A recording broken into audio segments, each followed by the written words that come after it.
मुसलमान है जिन्हें देख के शर्माए यहूद, वज़ा में तुम हो नसारा तो तमद्दुन में हुनूद। ये मुसलमान है जिन्हें देख के शर्माए यहूद। मुसलमान की शादी हो रही है, नाच गाना भी हो रहा है, मुसलमान की शादी में डीजे बज रहा है, माशाअल्लाह बड़ा पक्का मुसलमान है, क्या मजाल है कि उसके इस्लाम पर कोई सवाल उठाए, उसके घर में रात भर डीजे चल रहा है।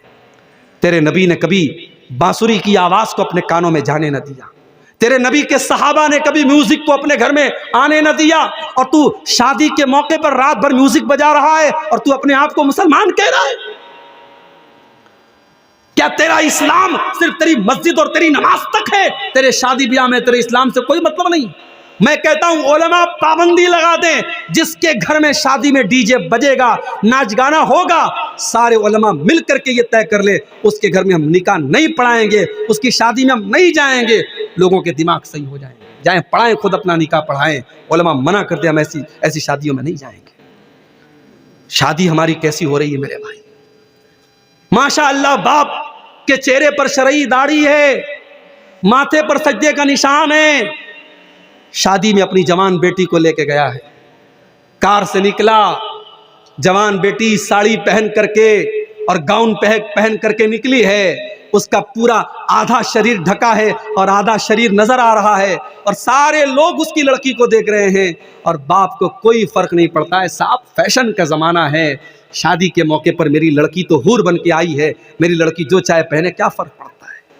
तो मैंने उनको समझाया, मैंने कहा पहले आप गौर कीजिए, कहीं ऐसा तो नहीं कोई गुनाह का काम हो रहा है घर के अंदर, कोई अल्लाह को नाराज करने वाला काम तो नहीं हो रहा है। अगर इंसान गुनाहों की दुनिया में और गुनाहों के दलदल में अगर पड़ा है, घर में ज़िना हो रहा है, घर में बेहयाई हो रही है, घर में गाना बज रहा है, घर में अल्लाह को नाराज किया जा रहा है, तो आपके बिजनेस पर और आपके कारोबार पर उसका बुरा असर पड़ेगा मेरे भाई। क्योंकि अल्लाह के नबी फरमाते हैं इन्नल अब्दा लयुहरमु रिज़्क़ बिज़म्बिन युसीबुहु, बंदा अपने गुनाह की वजह से अपनी रोजी से महरूम हो जाता है। और अल्लाह ताला का कलाम सच्चा है, अल्लाह कभी झूठ नहीं बोलता। अल्लाह ने कुरान में फरमाया वलौ अन्ना अहलल कुरा आमनू वत्तक़ौ लफ़तहना अलैहिम बरकातिम मिनस समाई वल अर्ज़। अगर ये बस्ती वाले, अगर ये गांव वाले, अगर ये ईमान वाले बन जाएं, ये अगर मुत्तकी और परहेजगार बन जाएं, तो हम आसमानों ज़मीन की बरकत के दरवाजे इनके ऊपर खोल देंगे, बरकतों के दरवाजे खुल जाएंगे। मेरे भाई सहाबा को देखो, सहाबा ने छोटा छोटा बिजनेस किया था। अभी मुंबई से मेरे पास फोन आया, 28 तारीख को मेरा प्रोग्राम है मुंबई में, वहां से फोन आया मौलवी साहब अगर आपको मौका मिले तो जरा बिजनेस और तिजारत पर बोलिएगा। आज हमारी कौम के लोग तिजारत में बहुत पीछे है, थोड़ा बिजनेस और तिजारत पर बोलिएगा। मेरे भाइयों बिजनेस में बड़ी बरकत है, तिजारत में बड़ी बरकत है। ईमानदारी के साथ अगर आप बिजनेस करेंगे अल्लाह बरकत देगा। लेकिन हाँ, हराम चीज का कारोबार करेंगे, हराम चीज का बिजनेस करेंगे, हो सकता है आपका मकान बेहतरीन बन जाए, हो सकता है आपके घर में टाइल्स लग जाए, हो सकता है आपके घर में मार्बल बिछ जाए, हो सकता है आप बहुत पैसे कमा लें, मगर उस पैसे में बरकत नहीं होगी और आज नहीं तो कल आपको पछताना पड़ेगा। इसलिए जब बिजनेस करो तो पता करो मैं जो बिजनेस करने जा रहा हूं ये सही है कि नहीं है, ये हलाल है कि नहीं है। आज हमारी प्रॉब्लम ये है, हम बिजनेस जब करने लगते हैं, बिजनेस शुरू कर देते हैं, उसके बाद हम मौलवी साहब से पूछते हैं मौलवी साहब ये बिजनेस मैंने शुरू कर दिया है, ये सही है कि नहीं है। अब हम मौलवी साहब से फतवा नहीं पूछ रहे, हम मौलवी साहब के मुंह से उगलवाना चाहते हैं कि मौलवी साहब कहीं से कोई रास्ता निकाल दे कि ये सही है। अगर मौलवी साहब ने कह दिया नहीं ये गलत है, तो हमें लगेगा कि ये मौलवी तो हमारा दुश्मन है, ये तो हमारे कारोबार के पीछे पड़ा। हम दूसरे मौलवी को पकड़ेंगे, तीसरे मौलवी को पकड़ेंगे और हम कोशिश करेंगे कहीं से हमारे मन की बात निकल जाए। हम फतवा कम पूछते हैं और मौलवी के मुंह से अपने मन का जवाब निकलवाने की ज़्यादा कोशिश करते हैं। मेरे भाई अगर आप ईमानदार होते तो कारोबार शुरू करने से पहले आप मौलवी साहब से पूछते मौलवी साहब मैं ये कारोबार करना चाहता हूँ, ये सही है कि नहीं है, ये जायज़ है कि नहीं है।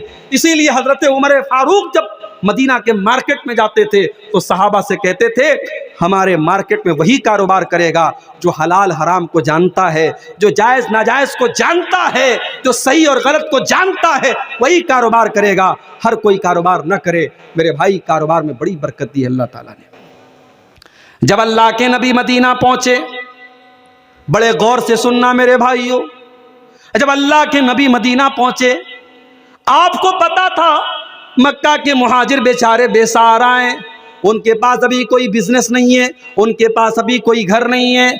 आपने मदीना के अंसारी साहबा को और मक्का के मुहाजिर साहबा को नाम ले लेकर के भाई बना दिया, एक एक का नाम ले लेके भाई बनाया। ये मदीना का अंसारी है, ये मक्का का मुहाजिर है, ये दोनों एक दूसरे के भाई भाई हैं। दोनों का हाथ उठा करके अल्लाह के नबी ने भाईचारा करा दिया। हज़रत अब्दुर्रहमान इब्न औफ जो मक्का में बिजनेस किया करते थे, तिजारत किया करते थे, अपनी सारे बिजनेस को छोड़ करके वो बेचारे खाली हाथ आए थे। अल्लाह के नबी ने उनको हजरत साद बिन रबी का भाई बना दिया। हजरत साद बिन रबी आए अपने भाई के पास, कहा अब्दुर्रहमान आप मेरे भाई हैं, नबी ने आपको मेरा भाई बनाया है।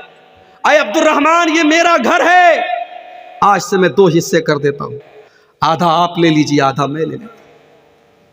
ये सगे भाई नहीं थे, नबी की जुबान से बस नबी ने भाई बना दिया। आज तो इंसान अपने सगे भाई का हक मारने को तैयार है, अपनी सगी बहन का हक मारने को तैयार है। बाप मर गया, बाप की प्रॉपर्टी में बहन का भी हक बनता है। बहन ने आकर के कहा भैया बाप की प्रॉपर्टी में मेरा भी हक है, मुझे दे दो। भाई ने बड़े गुस्से में कहा तेरी शादी हुई थी, 2 लाख रुपए का खर्च आया था, 3 लाख का खर्च आया था, जेवर मैंने बनवाया था, जहेज का इंतजाम मैंने किया था। अगर तू मुझसे अपने बाप का तरका मांगती है तो चली जा, आज के बाद भाई बहन का कोई रिश्ता नहीं रहेगा। बहन ने हक मांगा नहीं कि भाई ने बहन से रिश्ता तोड़ दिया। मेरे भाइयों, इस्लाम ने यह हक दिया है बहन को, अल्लाह ने यह हक दिया है बहन को। बाप की प्रॉपर्टी में जैसे बेटे का हक है वैसे बेटी का हक है। आपके चेहरे पर माशाअल्लाह बड़ी लंबी लंबी दाढ़ी है, आपकी पेशानी पर सजदे का निशान है, और आप अपनी बहन का हिस्सा अगर डकार गए हैं और अपनी बहन का हिस्सा खा गए हैं तो कल क़यामत के दिन अल्लाह की बारगाह में जवाब देने के लिए तैयार रहिएगा। अल्लाह क्या पूछा जाएगा, तूने अपनी बहन का हक क्यों मारा, तूने अपनी बहन का हिस्सा क्यों उसको क्यों खा गया। तो आज हालात ये है, देखो मेरे भाई, आज लोग अपनी बहनों का हक मार लेते हैं। आप गौर कीजिए कि किस तरीके से आज हमारी रोजी रोटी पर असर हो रहा है। यहां अब्दुर्रहमान इब्न औफ को नबी ने भाई बनाया है, सगे भाई नहीं है, नबी की जुबान से भाई भाई बने हैं। हजरत साद बिन रबी कहते हैं अब्दुर्रहमान ये मेरा घर है, आधा तुम ले लो आधा मैं ले लेता हूँ। ये मेरे खजूरों के बागात हैं, आधे तुम ले लो आधे मैं ले लेता हूँ। मेरी 4 बीवियाँ हैं, तुम पसंद कर लो, किसी एक को मैं तलाक दे देता हूँ और इद्दत गुजरने के बाद तुम शादी कर लेना। बीवी तक देने को तैयार हो गए कि तुम नए आए हो, अभी तुमको मदीना में रिश्ता नहीं मिलेगा, शादी होना मुश्किल है, मैं घर भी दे देता हूँ, घरवाली का भी इंतजाम कर देता हूँ, मेरी किसी बीवी को पसंद कर लो, मैं तलाक दे देता हूँ, इद्दत गुजर जाए तो तुम निकाह कर लेना। हमें सुन करके थोड़ा अजीब लग रहा है, अपनी बीवी को तलाक देने की बात कर रहे हैं, मगर ये था उनके दिल की ये बात थी। उनके दिल इतने बड़े थे, उस समाज में ये ऐब की बात नहीं थी, अपने भाई के लिए अपना सब कुछ कुर्बान करने को तैयार थे। लेकिन हजरत अब्दुर्रहमान भी बड़े खुददार आदमी थे, बड़े खुददार आदमी थे। उन्होंने कहा नहीं ऐ साद बिन रबी, अल्लाह तेरे माल में बरकत दे, तेरे परिवार में बरकत दे, मुझे तेरा घर नहीं चाहिए, मुझे तेरा बिजनेस नहीं चाहिए, अल्लाह तेरे परिवार में और बरकत दे, तेरे रोजी रोटी में और बरकत दे, मुझे बस बिजनेस करना है, मुझे मार्केट का पता बता दो। मेरे प्यारे साथियों, हजरत अब्दुर्रहमान इब्न औफ ने मदीना के एक मार्केट से घी का और पनीर का बिजनेस शुरू किया। घी और पनीर का बिजनेस उन्होंने चंद पैसों से शुरू किया और कुछ ही दिनों में इतनी बरकत अल्लाह ताला ने उनके कारोबार में दे दी, इतनी दौलत उनके पास आ गई, इतना पैसा उनके पास हो गया कि उन्होंने जब शादी की तो अपनी बीवी को मेहर में उन्होंने खजूर की गुठली के बराबर सोना दे दिया। और जब नबी ने उनके कपड़े पर जर्दी का निशान देखा और नबी ने पूछा कि अब्दुर्रहमान क्या तुमने शादी की है, कहा कि हाँ अल्लाह के नबी मैंने शादी की है। तो अल्लाह के नबी ने पूछा कि अपनी बीवी को तुमने मेहर में क्या दिया। नबी ने पूछा कि अब्दुर्रहमान तुमने अपनी बीवी को मेहर में क्या दिया। हमारे यहाँ जब किसी लड़के की शादी होती है तो लड़के से पूछा जाता है तुझे जहेज में क्या मिला, 4 व्हीलर मिली कि 2 व्हीलर मिला, वॉशिंग मशीन मिली कि फ्रिज मिला, क्या क्या मिला, हम लड़के से ये पूछते हैं। यहाँ अल्लाह के नबी अब्दुर्रहमान से पूछ रहे हैं कि अब्दुर्रहमान तूने अपनी दुल्हन को मेहर में क्या दिया। कहा अल्लाह के नबी मैंने खजूर की गुठली के बराबर सोना दिया है। आपने फरमाया इसका मतलब कि तुम्हारे पास पैसा है, तुम मजबूत हो, औलिम वलो बिशातिन, तो तुम वलीमा करो, चाहे तुम्हें एक बकरी ही का वलीमा करना पड़े लेकिन तुम वलीमा करो। मेरे प्यारे साथियों, कारोबार में अल्लाह ताला बहुत बरकत देता है। अगर हम गुनाहों से बचेंगे अल्लाह हमारे कारोबार में बरकत देगा, मगर हम झूठ बोलेंगे, बेईमानी करेंगे, चोरी करेंगे, कारोबार में फ्रॉड करेंगे तो कान खोल करके सुन लो, अल्लाह के नबी फरमाते हैं मुहिक़त बरकत बैइहिमा, जिस कारोबार में फ्रॉड किया जाए, धोखा किया जाए, उस कारोबार की बरकत को अल्लाह ताला छीन लेता है। और आगे बढ़िए, गुनाह करने का एक नुकसान और होता है, गुनाह करने वाला क़यामत के दिन अंधा बना के उठाया जाएगा। वमन आरज़ा अन ज़िक्री फ़इन्न लहू मईशतन ज़न्का, जो हमारे जिक्र से मुंह मोड़ेगा, जो हमें याद नहीं करेगा, जो हमको नाराज करेगा, हम उसकी जिंदगी को परेशानी वाली और बेचैनी वाली जिंदगी बना देंगे। उसकी जिंदगी में सुकून नहीं होगा, उसकी जिंदगी में शांति नहीं होगी, उसकी जिंदगी में चैन नहीं होगा, उसकी जिंदगी बेसुकूनी वाली हो जाएगी, डिप्रेशन का शिकार हो जाएगा। दौलत बहुत होगी मगर रातों में उसको नींद की गोलियां लेनी पड़ेंगी, तब जाकर तो उसको नींद आएगी। उसके घर में खाने की कमी नहीं होगी मगर चाय बनेगी तो कहेगा साहब मेरी चाय में चीनी मत डालना, मुझे शुगर हो गया है। चिकन बनेगा तो कहेगा मुझे चिकन मत देना, मुझे शुगर हो गया है। एक चीज खाएगा तो 10 चीजों से परहेज करेगा, इतनी बीमारियों में अल्लाह ताला डाल देगा। वमन आरज़ा अन ज़िक्री फ़इन्न लहू मईशतन ज़न्का, अगर मुझे भूल जाओगे, अगर मुझे याद नहीं करोगे, हम तुम्हारी जिंदगी को परेशानियों वाली जिंदगी बना देंगे। वनहशुरुहु यौमल क़ियामति आमा, और क़यामत के दिन हम तुम्हें अंधा बना करके उठाएंगे। दुनिया में बड़ा अच्छा देखता था, चश्मा भी नहीं लगाता था, मगर क़यामत के दिन अंधा बना के अल्लाह ताला उठाएगा। क़ाल रब्बि लिमा हशरतनी अअमा वक़द कुन्तु बसीरा, कहेगा अल्लाह मैं तो दुनिया में अच्छा भला देखा करता था, तूने मुझे अंधा बना के क्यों उठाया।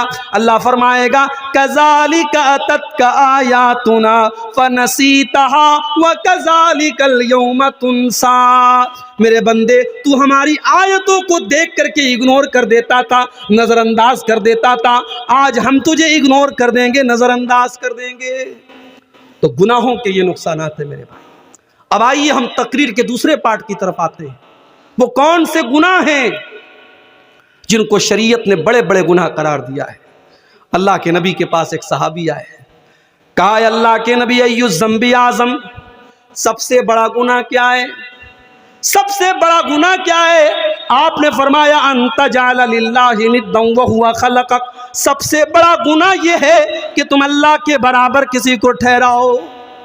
क्रिसमस का त्यौहार आया, कल मैं कलकत्ता में था, कलकत्ता एयरपोर्ट से उतरा, मुझे हावड़ा स्टेशन जाना था, मैं बाइक के ऊपर जा रहा था, रास्ते में देखा बहुत बड़ा टेंट लगा हुआ है और बहुत बड़ी बड़ी लाइटें लगी हैं और क्रिसमस का त्यौहार मनाया जा रहा है, और वो त्यौहार मनाने वाला कोई गैर मुस्लिम नहीं है, मुसलमान है। उस इलाके का जो एमएलए है, उस इलाके का जो एमपी है, वो बेचारा लोगों को खुश करने के लिए क्रिसमस मना रहा है। मैं कहता हूं ऐसी पॉलिटिक्स और ऐसी राजनीति हमें नहीं करनी है, जिस पॉलिटिक्स के चक्कर में और जिस राजनीति के चक्कर में अपने दीन और ईमान से हमें हाथ धोना पड़े। हमें नहीं चाहिए ऐसे एमपी, हमें नहीं चाहिए ऐसे एमएलए जो अपनी तौहीद और अपने ईमान का सौदा कर ले। मेरे भाई क्रिसमस मना रहे हो। हमारे नौजवान लड़के जो कॉलेजों में पढ़ते हैं, जो हमारी नौजवान लड़कियां कॉलेजों में पढ़ती हैं, ये फेसबुक के ऊपर बेचारे अपने आप को बहुत शांति प्रिय साबित करने के लिए 25 दिसंबर को ये फेसबुक पर लगाते हैं merry Christmas to all brothers and sisters. क्या कहते हैं? मैरी क्रिसमस, क्रिसमस की मुबारकबाद दे रहे हैं। तेरे बकरीद का त्यौहार आया तो किसी ईसाई ने बकरा तो नहीं काटा, तेरी ईद का त्यौहार आया तो किसी ईसाई ने आकर के तेरी ईदगाह में 2 रकात नमाज तो नहीं पढ़ी। तुझे बड़ी खुशी है उसके क्रिसमस मनाने की? तुझे मालूम है ये क्रिसमस का त्यौहार क्यों मनाया जा रहा है? क्रिसमस के त्यौहार के ऊपर ये अकीदा रखा जाता है, ये ईसाई ये अकीदा रखते हैं कि अल्लाह ताला को बेटा पैदा हुआ है वो ईसा मसीह को अल्लाह का बेटा मानते हैं और ये अकीदा रखते हैं कि आज के दिन अल्लाह ताला को बेटा पैदा हुआ है। ऐ मुसलमान, तेरे अल्लाह को गाली दी जा रही है, तेरे अल्लाह को बुरा भला कहा जा रहा है, तेरे रब को बुरा भला कहा जा रहा है और तू क्रिसमस की मुबारकबाद दे रहा है। तेरा अकीदा तो ये नहीं होना चाहिए। तेरा अकीदा तो कुरान की सबसे छोटी सूरत में बता दिया गया, कुल हुवल्लाहु अहद अल्लाहुस समद लम यलिद वलम यूलद वलम यकुल लहू कुफुवन अहद। ऐ नबी, आप कह दीजिए अल्लाह एक है, अल्लाह बेनियाज है, अल्लाह का कोई बेटा नहीं और अल्लाह किसी का बेटा नहीं। वलम यकुल लहू कुफुवन अहद, और अल्लाह के बराबर कोई नहीं। अल्लाह का बेटा बनाया जा रहा है और तू है मैरी क्रिसमस बोल रहा है, तू मुबारकबाद दे रहा है। और बंगाल की पॉलिटिक्स में ये बहुत ज्यादा हो रहा है, मैं देख रहा हूं। गैर मुस्लिमों के त्यौहार होते हैं, उनके मजहबी देवी देवताओं के फोटो लगा लगा करके हमारे ये मुसलमान जो लीडर्स होते हैं ये उनको शुभकामनाएं देते हैं। वो कहते हैं साहब पॉलिटिक्स से करना पड़ता है, पॉलिटिक्स के नाम पर अगर आपको अपने दीन और अपनी तौहीद से कॉम्प्रोमाइज करना पड़े तो ऐसी पॉलिटिक्स से आप तौबा कर लीजिए मेरे भाई, नहीं करनी चाहिए ऐसी पॉलिटिक्स। इस्लाम के अंदर दो रंगी नहीं है, इस्लाम के अंदर दोगलापन नहीं है, इस्लाम तौहीद वाला मजहब है। अगर आप इस्लाम को मानते हैं तो तौहीद से कभी कॉम्प्रोमाइज मत कीजिए। अल्लाह के प्यारे नबी के पास ऑफर आया, मक्का के काफिरों ने ऑफर दिया, ऐ मोहम्मद सल्लल्लाहु अलैहि वसल्लम, हम आपको एक बड़ा बेहतरीन ऑफर करते हैं। एक दिन आप हमारे बुतों के आगे सजदा कीजिए, हम एक दिन आपके अल्लाह के आगे सजदा करेंगे। एक दिन आप हमारी मजहब पर हमारे मजहब को फॉलो कीजिए और एक दिन हम आपके मजहब को फॉलो करेंगे। बड़ा अच्छा ऑफर था, बीच का रास्ता निकाला गया था। जैसे आज के जमाने में बहुत सारे मुसलमान कहते हैं कि भाई इस्लाम भी एक मजहब है, क्रिश्चियनिटी भी एक मजहब है, ज्यूइज्म भी एक मजहब है, हिंदुइज्म भी एक मजहब है, सारे मजहब एक है, रास्ते अलग अलग है, मंजिल एक है। माफ करना मेरे भाई, ये अकीदा इस्लाम का अकीदा नहीं है। इस्लाम का अकीदा ये नहीं है कि सारे रास्ते अलग अलग है, मंजिल एक है। इस्लाम का रास्ता ये है, मंजिल भी एक है और रास्ता भी एक है, और वो रास्ता अल्लाह का रास्ता है, वो रास्ता रसूल का रास्ता है, वो रास्ता इस्लाम का रास्ता है। वमन यब्तगी गैरल इस्लाम दीनन फलन युक़बल मिन्हु, जो इस्लाम को छोड़ करके कोई और रास्ता अपनाएगा उसके मजहब को अल्लाह ताला कबूल नहीं करेगा, स्वीकार नहीं करेगा। वहुवा फिल आखिरति लमिनल खासिरीन, और आखिरत में वो खसारा उठाने वालों में से होगा। और हिंदू मजहब में भी यही बात कही गई। हमारे हिंदू भाइयों की बड़ी मशहूर किताब है श्रीमद् भागवत गीता, उसके अंदर श्री कृष्ण जी ने भी यही कहा है कि तौहीद का रास्ता ही सबको नजात दिलाएगा। सर्वधर्मान परित्यज्य मामेकं शरणं व्रजः अहं त्वा सर्व पापेभ्य मोक्षयिष्यामि मा शुचः। सारे धर्मों को छोड़ दे, सारे रास्तों को छोड़ दे और ईश्वर की परमात्मा की शरण में आ जा, अल्लाह की पनाह में आ जा, मेरी पनाह में आ जा। मैं तेरे सारे गुनाहों को मिटा दूंगा, तुझे नजात दे दूंगा, तुझे जन्नत में डाल दूंगा, तुझे स्वर्ग में डाल दूंगा। यही हिंदू मजहब के अंदर भी कहा गया, यही इस्लाम के अंदर भी कहा गया कि एक रास्ता जो नजात देने वाला है वो तौहीद का रास्ता है, वो अल्लाह का रास्ता है। मेरे भाइयों, इंसानियत के नाम पर और मानवता के नाम पर अपने आप को इतना हल्का मत बनाओ कि अल्लाह के साथ शिर्क हो रहा है और तुम क्रिसमस की मुबारकबाद दे रहे हो। और अभी तो क्रिसमस खत्म हो रहा है, आज 29 तारीख है ना, 29 ना, 2 दिन के बाद 31 की नाइट आएगी। कलकत्ता के बड़े बड़े होटल बुक हैं, नाचने वालियां और अपने जिस्म का और अपने शरीर का अंग प्रदर्शन करने वाली बॉलीवुड की हीरोइनों को बुलाया जाएगा। 10-10 हजार के टिकट हैं और आप यकीन करें बड़े बड़े 5 स्टार होटलों में 31 की नाइट में रात भर शराब पी जाएगी और नशे की हालत में लोग धुत होकर के हराम काम करेंगे। और ये काम एक बड़ी तादाद में मुसलमान लड़के और लड़कियां भी करते हुए नजर आएंगे। मुसलमान भी आपको ये काम करते हुए नजर आएंगे। कलकत्ता में जब ओला बाइक पर मैं जा रहा था, ओला बाइक के ड्राइवर ने मुझसे कहा, मेरा हुलिया देख करके उसको लगा कि ये मौलवी साहब हाफिज जी लग रहे हैं, वो मुसलमान था। उसने कहा, मौलवी साहब हाफिज जी हालात बहुत बुरे हैं।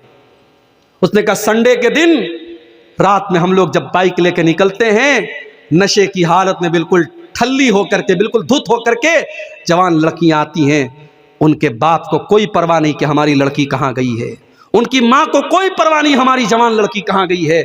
नशे की हालत में धुत होकर के आती हैं और हमसे कहती है हमको हमारे घर पहुँचा दो। और हमें डर लगता है कहीं ऐसा ना हो कि इसको लेकर के जब अपनी बाइक पर हम जाएं और ये हमको जकड़ करके हम हमारी बाइक पर जब बैठें तो कहीं ऐसा ना हो कि हम गुनाहों की दलदल में चले जाएं और हम कोई गलत काम कर बैठें। कहा कि ये काम करने वाली मुसलमान लड़कियां भी होती हैं और गैर मुस्लिम लड़कियां भी होती हैं। हालात ये है मेरे भाई।